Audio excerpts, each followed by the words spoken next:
Session is resumed.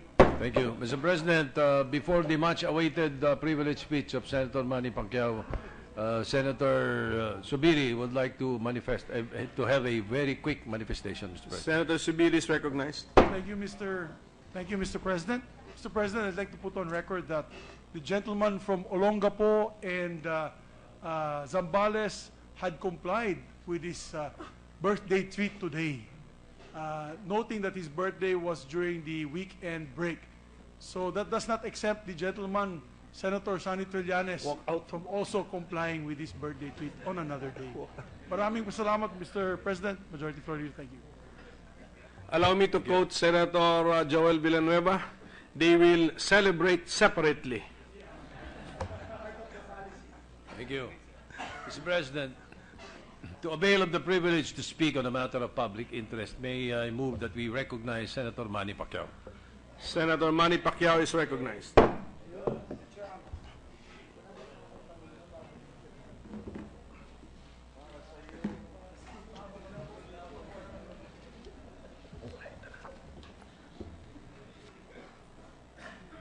Mr. President, mga kasama kong senador at sa ating mga kababayan, magandang hapon po sa ating lahat.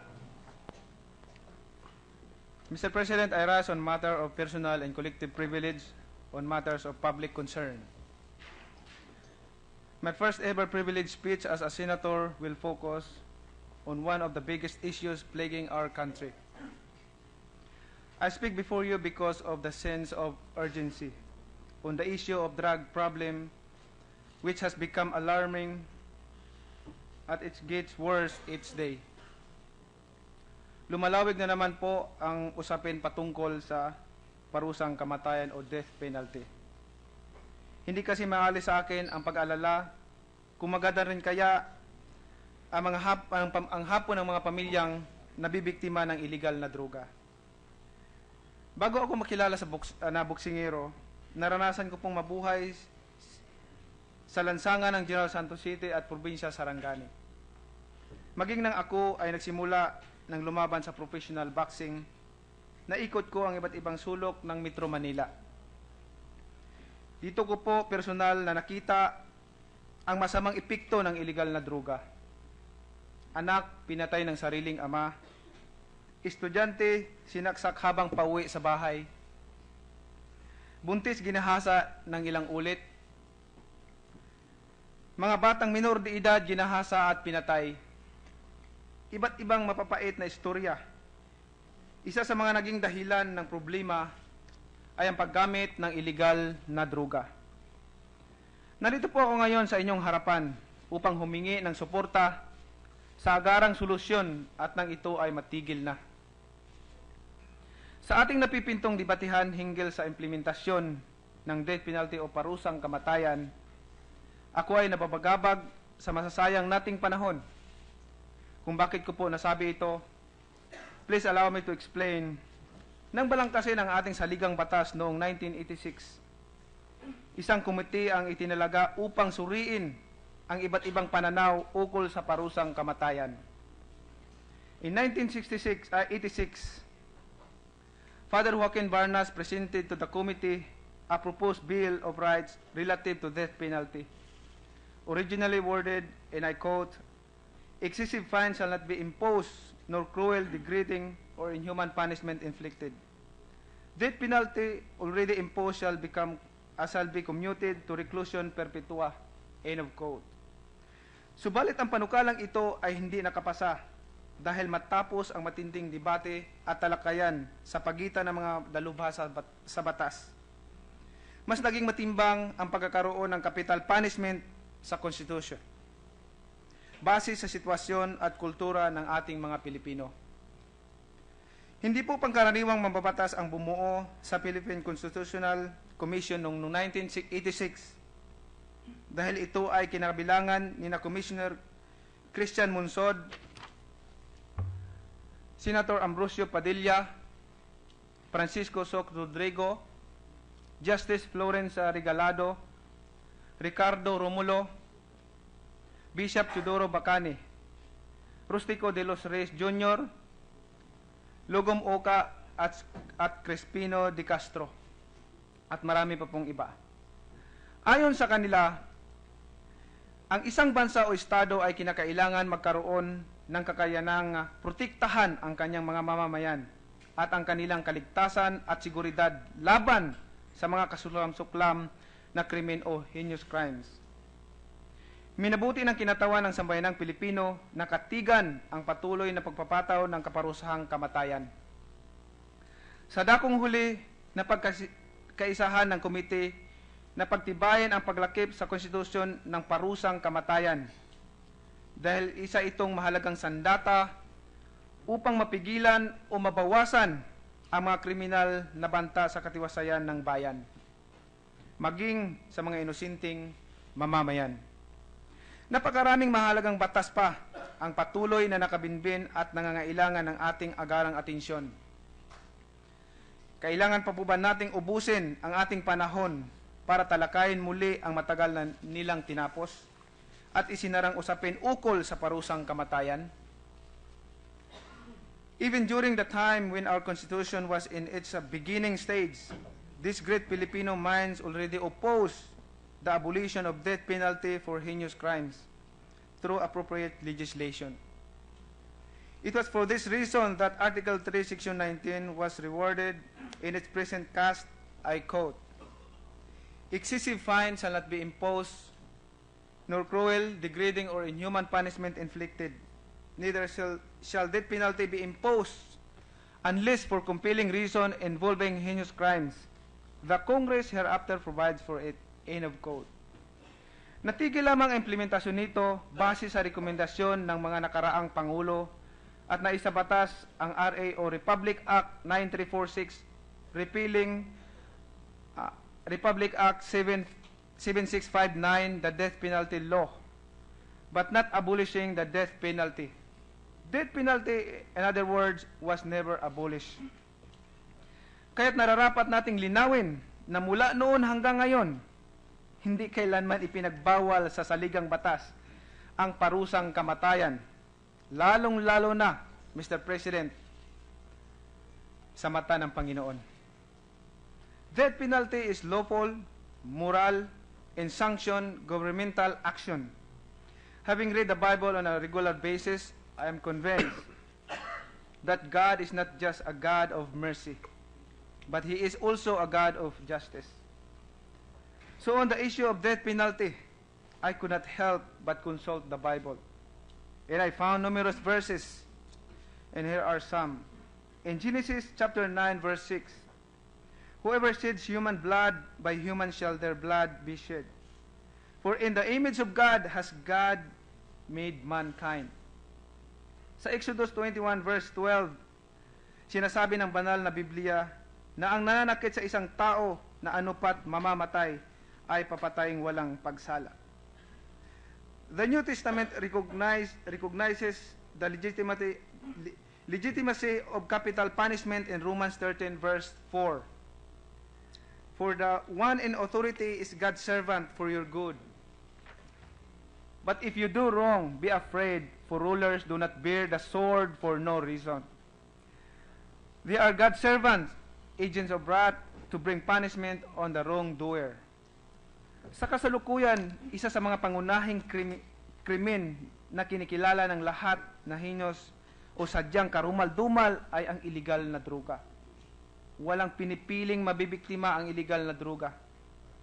Even innocent civilians who denounce drugs can be unwilling victims once an addict goes out to the street and wreaks havoc. Mabibilang pa ba natin sa ating mga daliri ang mga kilala nating pamilya na sinira ng illegal na droga? Mr. President, mga pinagpipitagan kapwa ko senador, wala ni isa man sa atin na hindi nakikiisa at makikiisa sa sambayanang Pilipino sa pagnanais na sumugpo sa paglaganap ng illegal na droga sa mahal nating bayang Pilipinas.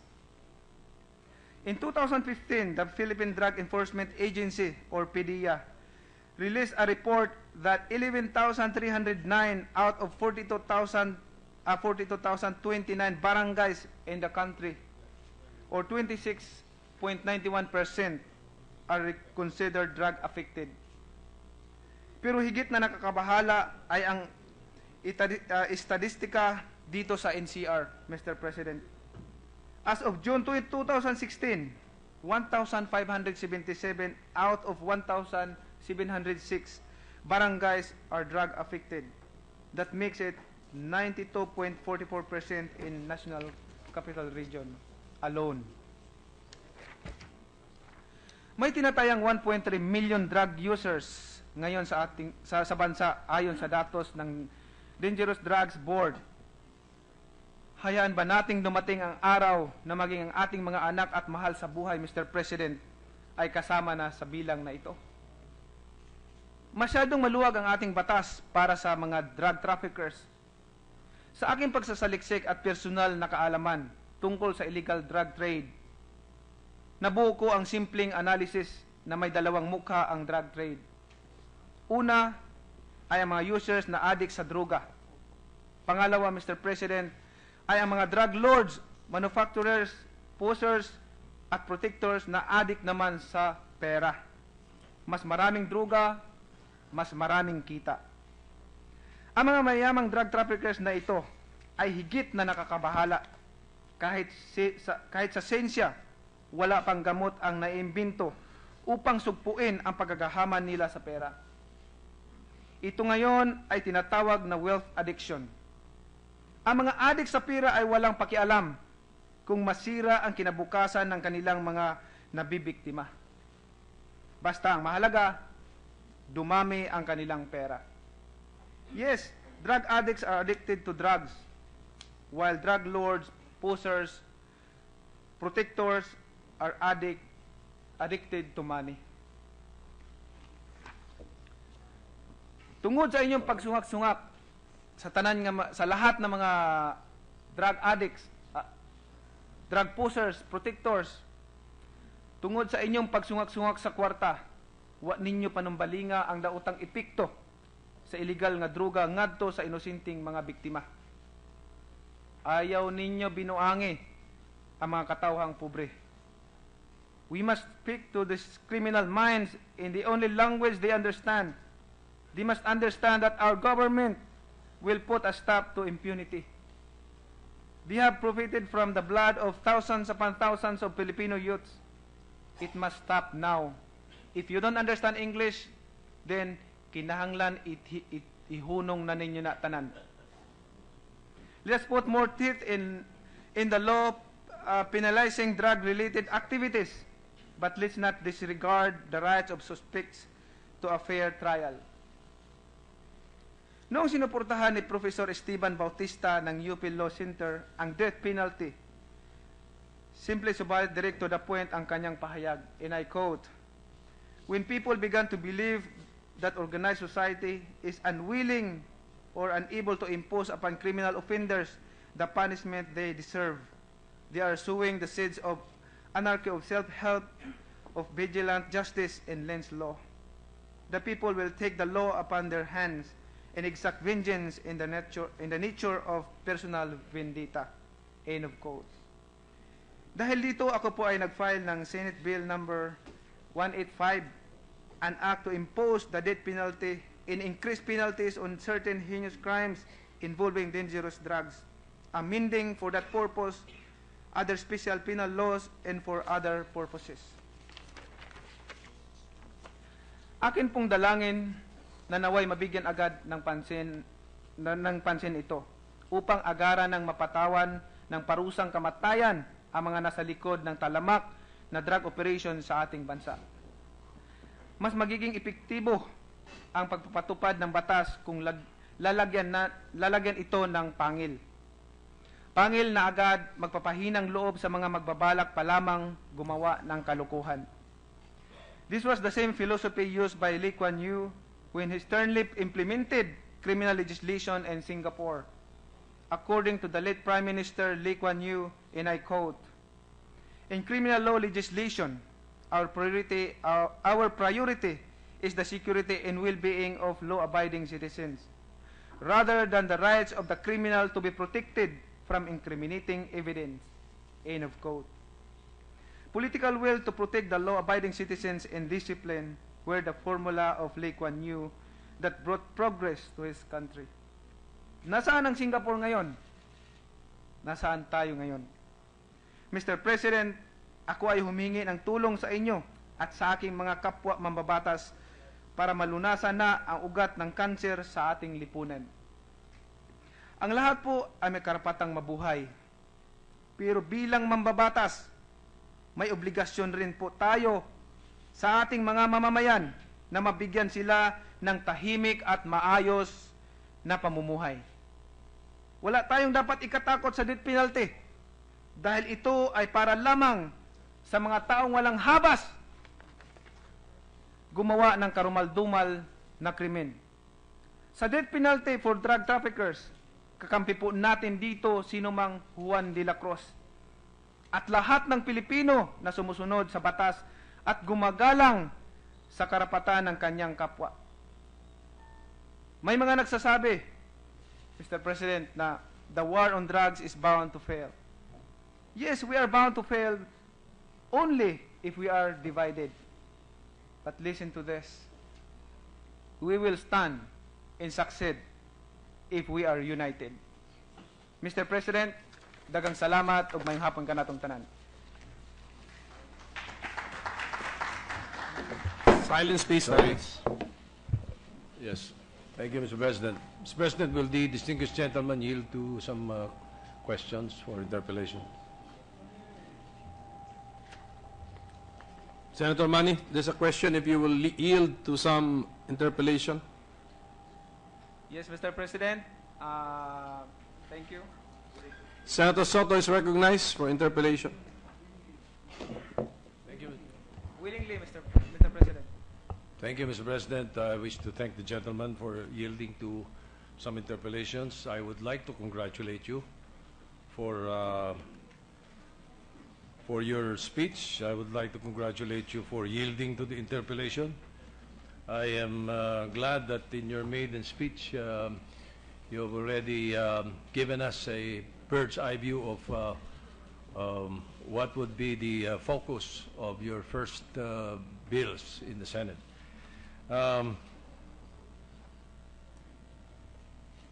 In my maiden privilege speech in 1992, Mr. President, kaya ako natutuwa kay Senator Pacquiao, I was interpellated by 22 senators. We lasted until 8 o'clock in the evening. So I'm glad that Senator Pacquiao wishes to be interpellated and allows it so that we can pick on his mind more. Ang simple lang po yung mga tanong ko, I'd like to find out, doon sa forma ng death penalty na gusto ninyo. Let me just state for the record first, Mr. President. In the 9th Congress, I was one of the authors and the principal sponsor of Republic Act 7659, the reimposition of the death penalty for drug trafficking. I specifically sponsored that in the Senate Hall. We were in the old Congress building. Lately, I have been having second thoughts. Medyo, especially I was being influenced by Senators Pimentel's Nene and Coco. Medyo nai-influensyahan ako for some time in the last 2 years. So I've been thinking about it, and I was hoping that I will be able to influence Coco on the other hand. Noong pinidebate po namin yan, ang napagkasunduan noon ay yung lethal injection. Gusto ko pong malaman sa ating magiting na senador kung ano naiisip niya na forma ng death penalty kapag ito ay naipasa ng Kongreso at pinirmahan ng Pangulo. Sa paniniwala ko po, Mr. President, hindi pa siguro yan ang unahin natin pag-usapan, yung paano i-execute yung death penalty as long importante dito ay maipasa itong batas ng death penalty. Depende na po yan sa magiging proseso ng pag-implement ng depende sa atin kung paano natin i-execute yung death penalty as long ang death penalty ay mapasa. Maaaring tama po kayo, pero ang iniisip ko po kasi Pag pinasa natin yan, kailangan nakalagay doon sa batas kung anong klaseng forma ang gagamitin natin. Pareho nung pinag-usapan namin noon. Merong mga nagsasabi na dapat daw ay death by hanging. Merong nagsasabi firing squad. At meron din nagsasabi na lethal injection. Naintindihan ko po yung gusto nila. Actually, yung hanging ang pinakamatipid sa lahat eh. Yung firing squad, medyo matipid din ng konti. Mahal nga yung lethal injection eh, tsaka yung electric chair. Pero nung araw, medyo nabagabag po kami nung aming pinagdidiskusyonan nito. Nung merong isa po sa amin nun na pinaalala sa amin yung Section 19, Paragraph 1 of the Constitution. So ito ang nakikita ko na maaaring maging balakid sa gusto ninyong ipasa kung hindi natin i-address kaagad ito at malaman natin. May I read for the record Section 19, Paragraph number 1 of the Constitution. It says, excessive fines shall not be imposed, nor cruel, degrading, or inhuman punishment inflicted. Neither shall death penalty be imposed unless for compelling reasons involving heinous crimes the Congress hereafter provides for it. Et cetera, et cetera. Okay. Yung pong, ang sinasabi ko po rito, yung cruel, degrading, or inhuman punishment, ang medyo nakapigil po sa amin noon na ibalik yung electric chair. Gusto po sana ng karamihan sa aming senador noon ay electric chair. Pero napilitan po kaming bumaba to lethal injection nung aming binasang mabuti ang gustong sabihin ng mga gumawa ng konstitusyon noong 1986. So, kayo po, on a personal note na lang, kung sa tingin ninyo, hindi tama dapat... po yan na neither shall death penalty be imposed unless when you read the word unless, I think there's an exemption, even those words cruel or degrading. In fact, in the Bible, it's a sword, meaning to say cutting the head. No, I think, and God is allowing that to cut the head when you are when you are punished by death. So, ang problema lang po sa lethal injection is mayroon pong batas ang mga doktor na pinirmahan o sinumpaan na salaysay sa kanilang tungkulin na bawal po silang gumamit o mag-inject ng nakakamatay o nakakakitil ng buhay. At doon naman po sa hindi doktor, bawal naman po, may batas naman po tayo na bawal mag-inject na kung ano-ano na ito ay kakamatay ng tao. Pero kayo po, wala kayong personal na pananaw kung ano dapat ang gagamitin sa death penalty. Para po ano sa mas akin pabor kayo? Ano mas pabor kayo sa hanging, sa firing squad o sa electric chair o lethal injection? Para po sa akin sa ngayon nananaig po yung hanging or firing squad. Dahil mura o dahil makakasilbi ng magandang... Sisipain lang po yung upuan.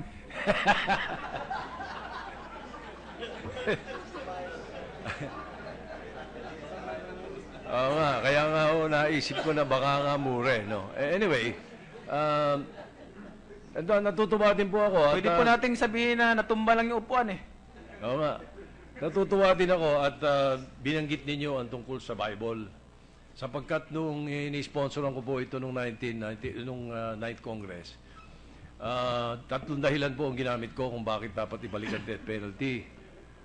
Una, it's the natural law. Pangalawa, there are compelling reasons. At pangatlo, vox populi, vox dei. Sapagkat gusto ng karamihan, majority ng Pilipino noong mga panahon na yun na dapat ibalik. Yung pong Bible, nung binanggit ninyo, natutuwa po ako kasi isa ho sa mga nahirapan ako ng gusto ng debate namin nung ako ini-interpellate ng mga antigong senador na kasama ko noon, sila Turing Tolentino, Neftali Gonzales, Bert Romulo, Bobby Tanyada, ang dami hong nag-interpellate sa akin tungkol dito. Tama, Ang sinabi ko po, lahat ng binanggit ko na sinabi sa Bible, ang sabi po nila sa akin, nasa Old Testament yung mga sinasabi mo sabi sa akin. Hindi ko napag-aralan na sa New Testament, meron pala, at kayo ang nagbanggit nito. Ito yung Romans chapter 13, verse 4. Dapat pala, naging consultant kita nung araw, nung ni-sponsor ako ng Night Congress, kasi hindi ako nakapagsalita nung sinabi sa akin nila yun maaari mo bang ulitin nyo sa amin yung sinasabi ng Romans chapter 13? Romans chapter 13 po, sinasabi po rito, basahin ko lang po yung verse 1 to 5, sinasabi po rito, let everyone be subject to the governing authorities, for there is no authority except that which God has established. The authorities that exist have been established by God. Consequently, whoever rebels against the authority is rebelling against what God instituted. And those who do so will bring judgment on themselves. For rulers hold no terror for those who do right, but for those who do wrong. Do you want to be free from fear of the one in authority? Then do what is right, and you will be commended. For the one in authority is God's servant for your good. But if you do wrong, be afraid, for rulers do not bear the sword for no reason. They are God's servants, agents of wrath, to bring punishment on the wrongdoer. Therefore, it is necessary to submit to the authorities, not only because of possible punishment, but also as a matter of conscience. Amen. So sinasabi po dito sa Bible is, for rulers do not bear the sword for no reason. Kasi nung unang panahon po, pag in-execute, sininsihan ka ng kamatayan, pinupugutan ka po ng ulo. Yun po, Mr. President, Thank you, Mr. President. That's why, Mr. President, na itong privilege speech ko na yung hapon na ito ay napaka-importante to linawin, napaka-importante na linawin sa lahat ng mga nag-o-oppose o ano bang basis na why you opposing this death penalty? Are you opposing for religious belief, or are you opposing for the Constitution, sa batas natin?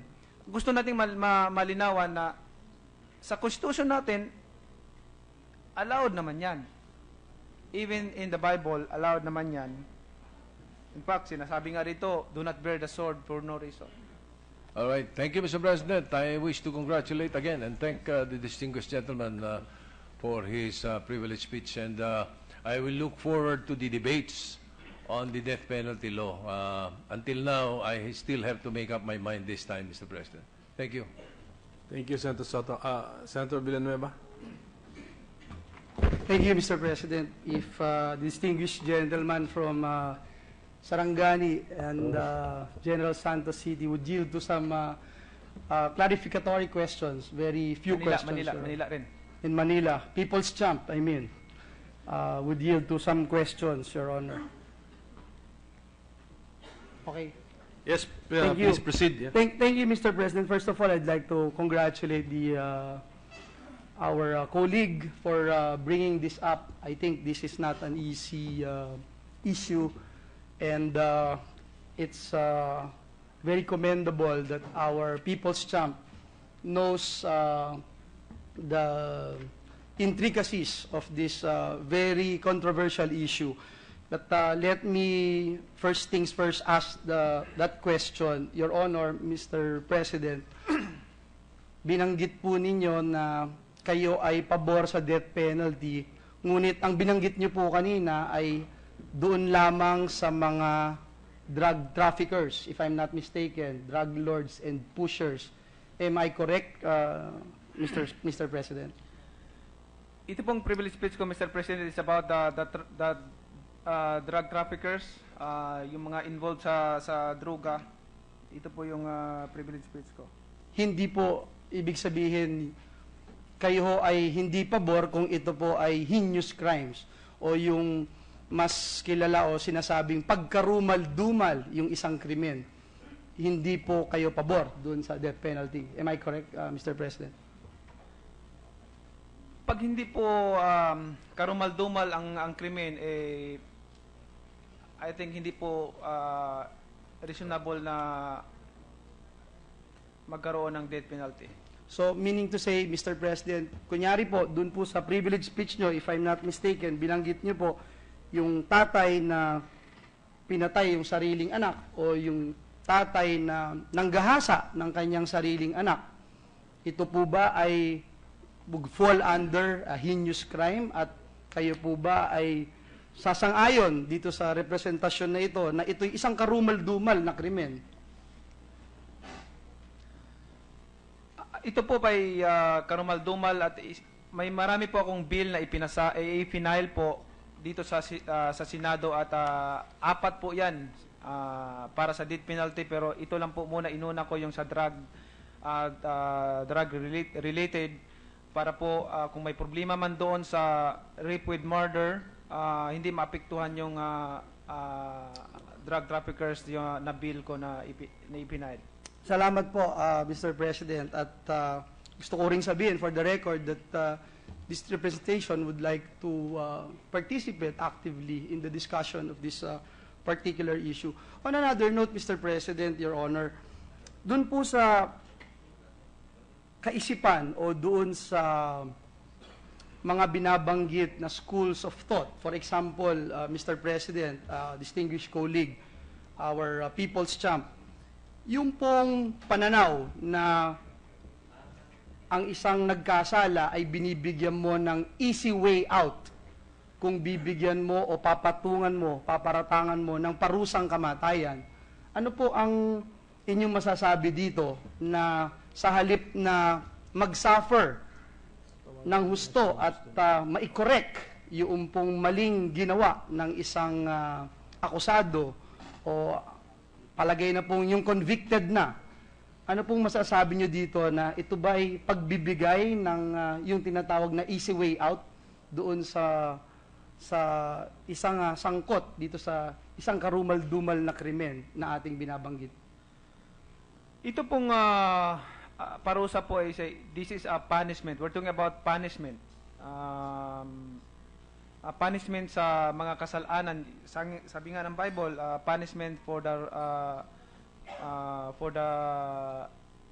wrong that you committed.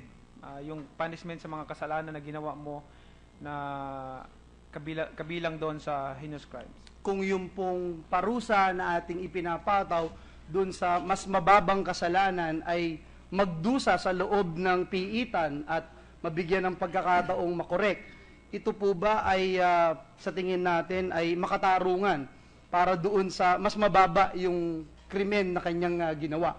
So kaya ko po ito'y tinatanong, Mr. President, distinguished colleague, is to ensure na talagang hindi ito way out para doon sa mga gumawa ng mga karumal-dumal na kasalanan. But let me just go on and say for the record also, Mr. President, that a lot of drug addicts or yung mga nalululon sa masamang bisyo, sa illegal na droga, ay dahil pag nai-interview po sila, dahil kulang yung oportunidad, kulang yung trabaho, walang masyadong oportunidad para sila ay magkaroon ng magandang buhay at magandang kinabukasan. Kaya nga po, kaisa po ako ng ating People's Champ para isulong yung mga makabuluhang programa ng ating pamahalaan, magpasa ng mga batas na magbigay ng mga oportunidad para magkaroon ng magandang buhay ang ating mga kababayan. Ngunit, ang gusto kong itanong, Mr. President and distinguished colleague, kung nakikita po ba natin na napakahalaga muna na dapat i-strengthen natin muna yung judicial system natin bago tayo tumalon at i-push itong batas para dito sa kaparusahan ng kamatayan? Isa po yan sa isusulong din natin na suportahan ang ating judicial system at gusto ko lang po kasing linawin sa ating lahat no na itong batas na ipapasa natin, we are not judging people individually. We are passing putting the law into the authorities, the government. Pag ang government nagparusa, hindi yan individually. Kumbaga, that's approved by God. That's what the Bible says. Itong lahat na ito ay, pag ito ay nasa batas, ibig sabihin, hindi na ikaw individual o kung sino ka man, kundi ito ay belong to the authorities, and authorities must be honored by everybody. Salamat, Pastor Manny, at hindi po ako magsasalita more about the Bible, but I believe yung binabanggit po ninyo at kino-quote ninyong verses ay akin din pong ini-embrace. But siguro yung gusto ko lang pong itanong sa inyo kung meron po kayong mga panukala, Mr. President, para mapalakas natin, o when you talk about the importance of strengthening the rule of law, strengthening our judicial system, meron po ba kayong mga panukala nang sa ganun po, kung sakaling ito nga pong batas na ating isinusulong ay maging ganap na batas na, masisiguro natin na hindi po tayo magkakamali at masisiguro natin na yung dapat patawan ng parusang kamatayan ay talagang nararapat lamang patawan. Ay ito po pag na convicted ka po sa death penalty ay may automatic apila po sila sa Supreme Court at madesisyonan ng tiwala po tayo sa judicial body natin. Yung Supreme Court natin, hindi basta-basta nagdesisyon yan, nag-convict ng isang tao kung hindi nila tinitingnan mabuti yung mga ebidensya na maigather sa investigasyon. At para po sa akin is, para masuportahan po natin ang ating judiciary is madagdagan yung, siguro maganda po madagdagan yung budget nila, no? Madagdagan at para maiayos ng mabuti yung judicial system natin. Thank you, Mr. President, and I'd like to wind up and also state for the record that this representation would be more than willing to participate in this particular issue. I don't want to make any radical decision right now. I am open to the reimposition of death penalty. I believe that it would be deterrent only if we will be able to show our people that we have actually strengthened the judicial system of this nation, and that we are all embracing the strengthening of the rule of law in our beloved country, because I believe that it is not just the magnitude of penalty that is at stake here, but the likelihood of getting caught and being caught at the same time. So again, I'd like to congratulate and thank my distinguished colleague, my distinguished brother in Christ, our People's Champ, for entertaining these questions. Thank you and God bless. Thank you, Senator Villanueva. Thank you. Majority Mr. Leader. President, there are a number of members of the Senate who wish to interpolate the gentleman. I hope he doesn't break my record. Anyway, so may we recognize Senator De Lima and then Honasan, Hontiveros, Pangilinan, in that order, Mr. President.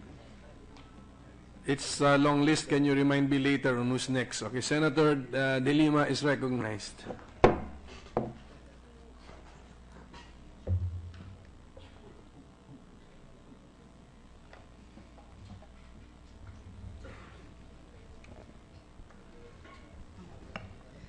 Maraming salamat po. Thank you, Mr. President. And to our dear champion, I laud the delivery of your privileged speech and showing your commitment and your convictions about the imposition of death penalty.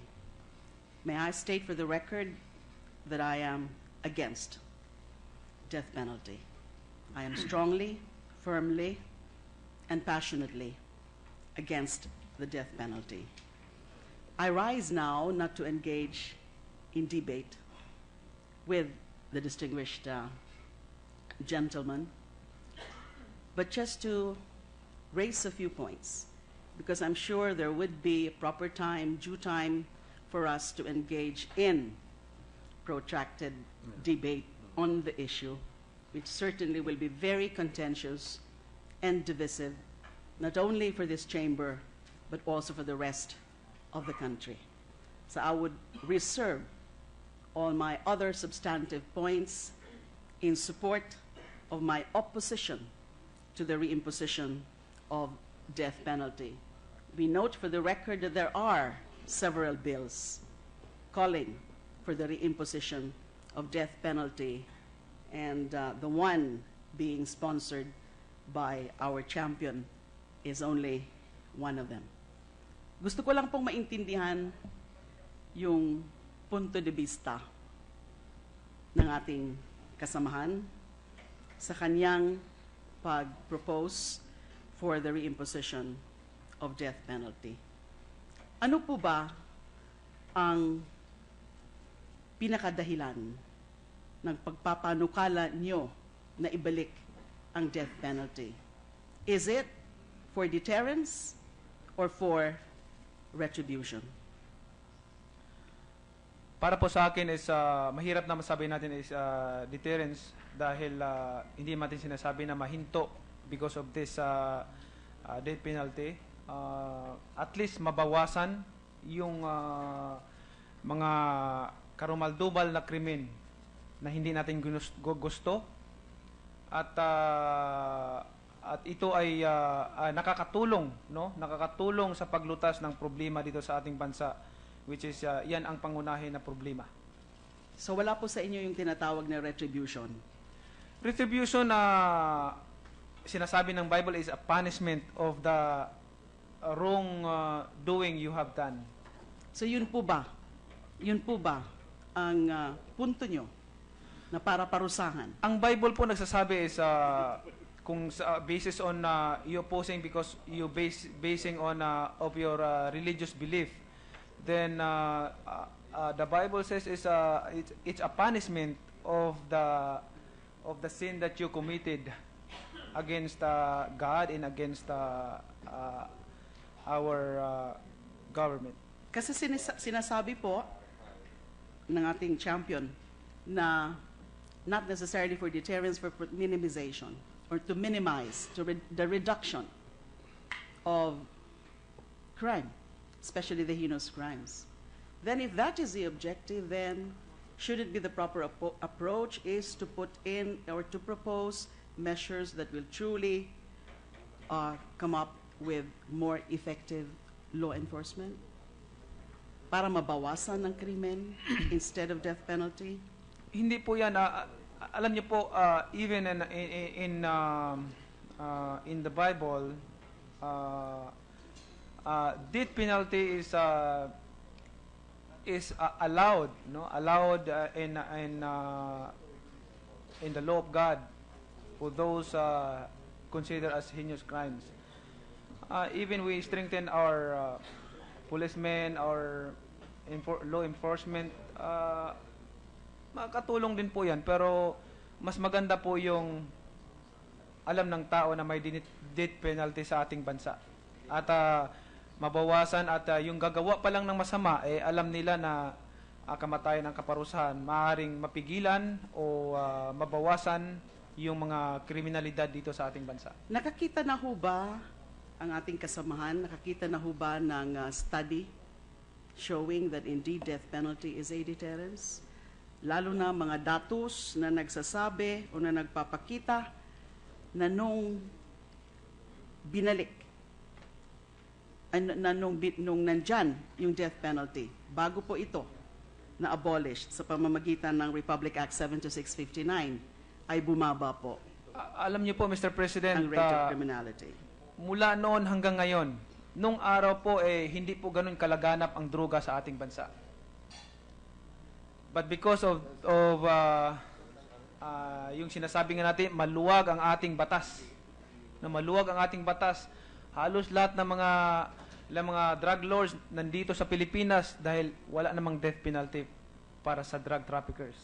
Alam So po kaya ba, dumami po at kinakailangan po siguro natin ito we're talking about the drug traffickers. Lahat naman siguro tayo against sa drugs, no? Bakit natin hindi bigyan katulad ng sa speech ko nga po, sa speech ko na kailangan magkaroon ng pangil ang ating batas para huminto na yung mga ipinagbabawal agwat o illegal na droga. Alam po ba ng ating kasamahan na ang thrust or trend ngayon globally is towards abolition of death penalty? At alam po ba ng ating kasamahan na tayo po, ang Pilipinas po ay signatory to the Second Optional Protocol to the International Covenant on Civil and Political Rights na nagsasabi on whereby we committed ourselves as a state signatory not to reimpose death penalty? Alam po ba? Alam po natin yan. Ito po yung treaty na tinatawag no?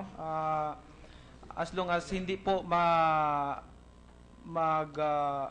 override sa ating constitution, no, sa ating constitution, hindi po natin yan ino-honor, no? Ang kaimportante na hindi po maapektuhan ang ating constitution. Hindi niyo po ba kino-consider na pwede naman po na life imprisonment without parole, without commutation of sentence, ang pwede na mas epektibo na paraan para sugpuin yung mga tinatawag niyong heinous crimes instead of the death penalty? Mr. President, kaya nga po mula noon hanggang ngayon dumami po ang mga nagninegosyo ng shabu. Dumami po ang mga dumami at lumaki ang bintahan ng shabu dito sa Pilipinas because wala po tayong pangil sa ating masyado maluwag po ang ating batas. Mr. President, excuse me, Senator De Lima, what's the pleasure of the majority leader? Will the distinguished lady and the gentleman on the floor allow an interjection on one of the two points that they were discussing, Mr. President? Senator De Lima, would you allow? No problem with me, Senator Mr. Pacquiao? President. No problem. Okay, Senator Soto is recognized. Perhaps in answer to the question of Senator De Lima, what we can do is in their committees, when they hear this, they should look also into the countries that are reimposing the death penalty. There are. As a matter of fact, there are I think one or two states in the United States that is reimposing it also. So kung mayroong nagtatanggal, may nagbabalik eh. Depende sa kultura, depende sa lugar. And then the other point is, tinatanong si Senator Pacquiao kung ito'y deterrent, anong meaning mo ng deter? Because the other meaning of deter, and it is in the Merriam-Webster Dictionary, is to inhibit. So when you inhibit a person, di ba, you inhibit him from committing the same crime again. Katulad nun mangyayari sa mga drug lords. Nakakulong si Muntinlupa, may spa, may recording studio. Pero yung mga mahihirap na nakakulong, na reclusion perpetua, taga-masahin ng mga mayor, taga-linis ng kubeta, ginugulpe, ginagawang babae sa gabi. Di ba? Tingnan mo yung ginagawa sa mga mahihirap na nakakulong. Pero yung mayayaman na nakakulong, mga drug lord, habang buhay silang masaya doon at nakakapag-operate pa. That is one of the reasons that we should look closely into the definition of deter. Perhaps that is what Senator Pacquiao wants to say, no? Yung talagang nadideter mo when you inhibit him from committing the same crime again. Thank you, Mr. President.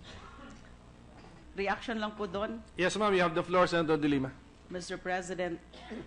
Well, death penalty may inhibit, but and other penalties may also inhibit, like the proper service of reclusion perpetua or life imprisonment. Ang nagiging problema lang, kaya medyo allergic ang iba sa mga kababayan ho natin, na bakit pa yan na life imprisonment na ganyan ang naging buhay ng mga ilan ng mga drug convicts sa Bilibid. Solusyonan natin yan, bigyan natin ng solusyon, palakasin natin ang correctional system. Baguhin natin yung mga naging masamang sistema sa loob ng National Bilibid Prison. Yung deterrent, death penalty may be a deterrent, life imprisonment may also be a deterrent and even a better deterrent than the death penalty. May I continue, Mr. President? Mr. President, I would like to clarify that I want to know what's the basis of by opposing this death penalty. Is it according to the religious belief or according to the Constitution? Just, yan po ang gusto kong linawin dito sa Senado at sa buong sambayan ng Pilipino, na ano bang basis natin? Doon tayo because doon yung grupo natin? O ang basis natin is dahil sa ating sarili o sa ating puso? Kasi kung magtutol tayo sa death penalty, are we are greater than God? Even God allowing the death penalty for those who do wrongdoers and those who against the authorities. Can you imagine that, Mr. President? Opposing and God allowing the death penalty in every nation, in every country. And we are opposing the death penalty. Are we greater than God? And that's my question, Mr. President. Mr. President, I'd like to take it as a rhetorical question because I'm the one doing the interpellation here. So is the gentleman asking me? And especially if it's in a biblical matter. Mr. President, I do just not want to wish clarify to- because a lot of people are, there's so many like some of our colleagues hindi pa po sila nakapag-decide dahil may mga question pa silang dapat itanong. But ito yung mga question siguro na dapat nilang malaman at ang sagot na dapat nilang malaman. So that is just being noted, I suppose, Mr. President. No, ma'am, let's not be too technical about this. During interpellation, a question can be answered by a question, another question. This is just our way of exchanging ideas anyway. So go ahead, ma'am. Senator De Lima has the floor for purposes of interpellation. So go ahead, ma'am. May I continue Yes, ma'am. with my interpellation? Thank you. Let us go back to our justice system. The point has been raised already earlier by our colleague, Senator Joel Villanueva. I suppose the good gentleman I'm agree. sorry, Mr. President, but I want to know to know the answer of my question before he continue asking question to me. So I will oblige the gentleman. Yes, ma'am, please, Thank- because I am against death penalty on legal, moral basis, or on legal, moral, human rights perspective. does that answer grounds. satisfy the good senator from Mindanao and the rest And of the I world? would wish to articulate on that in due time Yeah. in the course of the debate, both at the committee level and at the plenary. Mr. If President, and when- for right now, I'm not satisfied, but we will finish it in the in the committee meeting, Mr. President. Thank you. Can she continue with her interpellation of you, Thank you. Senator Pacquiao? It's my pleasure, Mr. Okay, President. ma'am, go ahead, ma'am. Thank you, Mr. President. Let's go back to the point already raised by Senator Joel Villanueva about our legal system. I suppose the gentleman agrees that we do not have a perfect legal and judicial system. And yun hubang mga mahihirap na mga akusado, paano ho sila mapoprotektahan from false accusations by good lawyers kung mismo hindi nila kaya mag-hire ng kanilang mga abogado. And studies show na yung mga unahong mga napatawan ng death penalty ay karamihan po sa kanila mga mahihirap na mga akusado. And hindi ho ba dapat unahin muna natin to fix our criminal justice system Dahil mahirap na nga po na magkamali tayo. Dahil nga po imperfect ang ating justice and legal system. So bakit po natin ipupush ang death penalty na nandyan palagi ang posibilidad na ang inosente ay pwede na mapatawan ng death penalty? Kasama po yan sa ipaglalaban natin na palakasin, suportahan ang ating judicial system. Lahat po ay kasali po yan sa ipupost natin at pakiusapan natin, no? Ang lahat na kung pwede lang dublihin natin yung budget ng Supreme Court, no? Ng judiciary natin para maayos. Pero nang sa gayon po ay hindi po natin kailangan maghintay, no, ng panahon para maipasa itong death penalty. Ano pong dahilan, no? Hintayin pa ba natin na mas marami pang mga pamilya, mga kabataan na malulong sa droga? Marami pa bang mga pamilya ang mawasak dahil dito sa pinagbabawal na gamot? Hintayin pa ba natin yun? Ang pwede po sana unahin muna natin ang pagsasaayos ng ating legal and judicial system bago po ang pagpapataw ng parusang kamatayan para sigurado po tayo na hindi po tayo magkakamali. At bakit po tayo mamadali? Na kung kahit ho, halimbawa lang po, ay makumbinsi ho natin ang majority na ipasa ang death penalty, eh hindi naman po kaagad-agad yan. Dahil syempre, dadaan muna sa proseso. We are looking at the possible execution or implementation of the death sentence only after several years. Bakit dito na muna po tayo? Kailangan po, dito na muna po tayo mag-focus sa paglinis at pagpapalakas ng legal and justice system natin. That's just a... Mr. President, kaya po matagal po umusad yung government natin dahil puro po tayo, dito lang muna tayo, unahin po natin.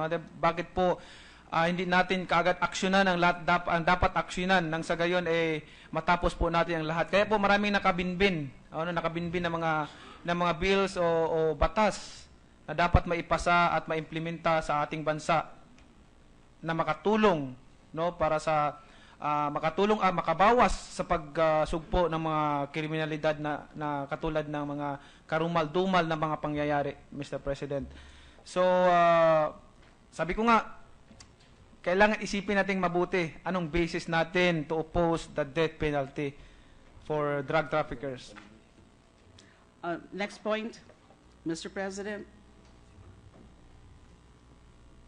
Dito po sa panukala niyo, nagko-concentrate po kayo sa drug-related offenses, kung saan gusto niyo po ipa-reimpose yung death penalty. Bakit hindi naman po kaya plunder? Hindi po natin pwedeng isipin yon. Hindi niyo po naisip na pwede rin ho natin ipataw ang death penalty sa plunder? Yan nga po, Mr. President, hindi po tayo makausad, no? Hindi po tayo makausad kung lahat ay unahin natin. So, paisa-isa, ipasa mo po muna natin tong about sa drug, and then after that, we're going to talk about that. Hindi naman po yan issue na napag-usapan yung mga bagay na yan. But these drug traffickers going around na nabibiktima ng mga mahihirap na tao, lahat po ay parami ng parami kung pabayaan po natin yan. So, I think, unahin po muna natin siguro ito. Pakilinaw din po sa amin, based on your bill, ano po ba mismo mga aspeto ng drug-related offenses na ang inyong proposal ay dapat death penalty? Yung bill po siguro pag-usapan yan sa committee meeting, committee hearing, at kung pag-usapan po itong privilege speech ko po na ito is about the drug traffickers, about sa drugs. Mhm. Sabi ko nga, I'm sure na lahat naman tayo against the drugs, right? Against tayo sa lahat, no? Against tayo sa sa mga drug traffickers, no? Magkasama tayo sa pagsugpo, Mr. President, sa pagsugpo sa mga illegal na drug traffickers na 'yan at mga karumal-dumal na mga pangyayari na nagaganap. Meron lang po kasi akong napansin na dito sa ilan-ilang mga probisyon dito sa bill ng ating kasamahan ay, for example, itong sa Section 2 niya, pinapa-amend ang Section 4 of Article 2 of Republic Act No. 9165, otherwise known as the Comprehensive Dangerous Act. So pinapa-amend niya na may yung penalty of life imprisonment to death, yung tungkol sa importation, and meron din kayong dinagdag ho dito, yung protector, cuddler of any violator of the provisions in this section. Bago pong provision ito, ano po? Opo, at excited po ako dyan na pag-usapan yung bagay na yan sa committee meeting. Sa committee meeting po. Okay. Sa ngayon po, those are the points that I'd like to raise. Thank you so much. Thank you, Senator Maraming De Lima. salamat. We recognize Senator Honasan, Mr. President. Senator Honasan is recognized.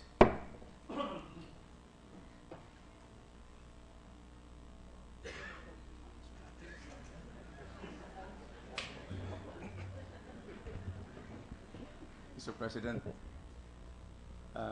hindi ko po palalagpasin yung pagkakataon na ito para magtanong sa magiting na senador natin ng Sarangani at ng Manila. Curious lang po ako, Mr. President, Bro Manny, saan ka ba mas excited? Dito sa una mong privilege speech o dun sa huli mong title fight? Right now, Mr. President, I'm excited for this topic about the death penalty.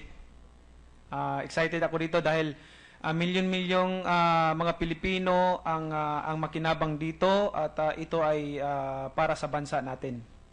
At yung milyong-milyong mga tao na nagtiwala sa akin, kailangan kong ipaglaban ang karapatan nila para mabigyan sila ng tahimik at magandang pamumuhay sa ating bansa. Salamat po, Mr. President. Seryoso na po tayo ngayon. Ito pong mga katanungan ko, Mr. President, pwedeng sagutin ng oo o hindi lamang. No? Pero kung ibig nyo magpaliwanag, mas mabuti. Ito pong napakaseryoso nating problema sa pinagbabawal na gamot. Did this happen overnight? Sa magdamagan lang ba ito nangyari? O mahabang panahon na kumulo ito, naging malala, lumalim, lumawak? Mr. President, para bagang hindi lang po ito overnight, kundi mahabang panahon po dahil napag-alaman siguro ng mga drug traffickers na ito na ang ating bansa ay walang death penalty, masarap magbinta ng mga droga dito, magnegosyo ng droga. Kaya yun pong nasa isip nila. Kaya para sa akin, kailangan natin ng pangil, no, sa pag-implementa ng batas. So, this did not happen overnight? Opo, Mr. President. Salamat po, Mr. President. Sa puntong yan, dahil pag hinaluan natin ito ng politika, yung tinatawag na partisan politics, naliligaw tayo, nalilihis tayo dun sa sisihan. So, itong lala ng problema ng pinagbabawal na gamot ay hindi pananagutan ng isang administrasyon lamang, kundi mahabang dekada, mahabang panahon na pinabayaan ito hanggang sa umabot sa sitwasyon ngayon na naging napakalala. Ito po ay, is this an accurate statement? Tama po yan, Mr. President, napabayaan at ito namang mga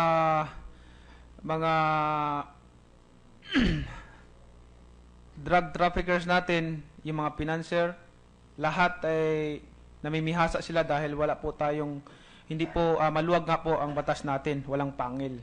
So, kailangan siguro itong time na to, itong panahon na ito, para sa pagbabago ng ating bansa, kailangan natin ng death penalty against the drug traffickers. Salamat po, Mr. President.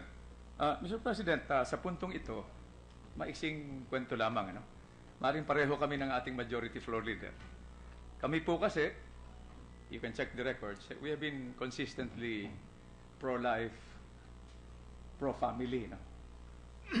So, naniniwala ba kayo, no, na ang pinupuntirya ng problemang ito are our most precious, strategic, and renewable resource, our next generation of citizens and leaders, diba? Our children. Ito talaga ang tinatamaan nito, eh, no? Do you agree with that statement? Yes, Mr. President. Salamat po, Mr. President. Dahil, alam niyo po, nung mag-deliver kayo ng privilege speech kanina, originally, against ako sa death penalty. Of course, maano yan, no? Tatalakayin yan. Mahabang debate pa ito, no? Ikwento ko lang sa inyo sandali, Mr. President. No? Nung nakulong ako nung